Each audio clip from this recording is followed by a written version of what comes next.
नमस्कार, मैं प्रिया कुमारी और आप सबका स्वागत है पौराणिक कथा में। हिंदू धर्म ग्रंथों और लोक मान्यताओं में भगवान राम, हनुमान जी और महर्षि वाल्मीकि से जुड़ी कई प्रेरणादायक कथाएं मिलती हैं। इन्हीं में से एक बेहद रोचक कथा है कि हनुमान जी ने खुद भी रामायण लिखी थी, लेकिन बाद में उन्होंने उसे समुद्र में विसर्जित कर दिया। लेकिन आखिर वो कौन सी वजह है जिससे हनुमान जी ने ये कदम उठाया? हिंदू धर्म में रामायण के कई संस्करण प्रचलित है, जिसमें महर्षि वाल्मीकि की रामायण और गोस्वामी तुलसीदास की राम रचित मानस सबसे लोकप्रिय है। लेकिन क्या आप जानते हैं कि सबसे पहली रामायण स्वयं बजरंगबली हनुमान जी ने लिखी थी? और उससे भी ज्यादा चौंकाने वाली बात यह है कि उन्होंने खुद ही उसे समुद्र में विसर्जित कर दिया था।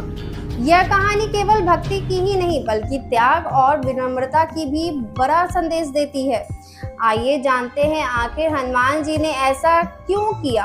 पौराणिक कथाओं के अनुसार भगवान राम के राज अभिषेक के बाद जब अयोध्या में सब कुछ कुशल मंगल हो गया, तब हनुमान जी ने तपस्या करने के लिए हिमालय पे चले गए। वहां उन्होंने भगवान राम की महिमा का वर्णन के लिए हिमालय के विशाल शिलाओं पर अपने नाखूनों से पूरी रामायण कथा लिखी। इसे हनुमंत रामायण के नाम से जाना जाता है। उधर महर्षि वाल्मीकि ने भी रामायण की पूरी की थी। जब वे अपनी रचना भगवान शिव को समर्पित करने के लिए कैलाश पर्वत पहुंचे, तो वहां उन्होंने पहले ही लिखी हनुमान जी की रामायण देखी। वाल्मीकि जी ने जब हनुमान जी के द्वारा लिखी कई रामायण पढ़ी तो वे दंग रह गए। वह इतने सुंदर, भक्तिपूर्ण और श्रेष्ठ थी कि वाल्मीकि जी भावुक हो गए।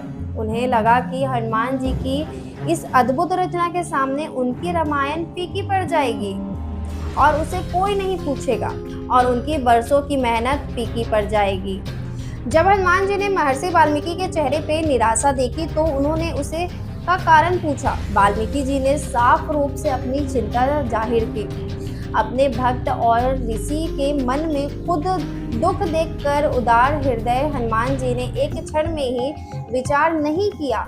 हनुमान जी ने एक कंधे पर महर्षि वाल्मीकि जी को बैठाया और दूसरे कंधे पर उस विशाल शिला को उठाकर अपने समुद्र की ओर चले गए।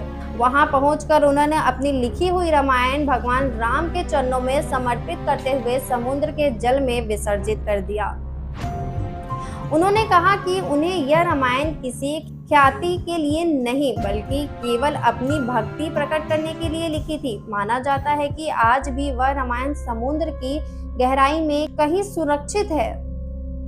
कथा के अनुसार कालिदास के समय इस रामायण का एक छोटा सा अंश वापस मिला था।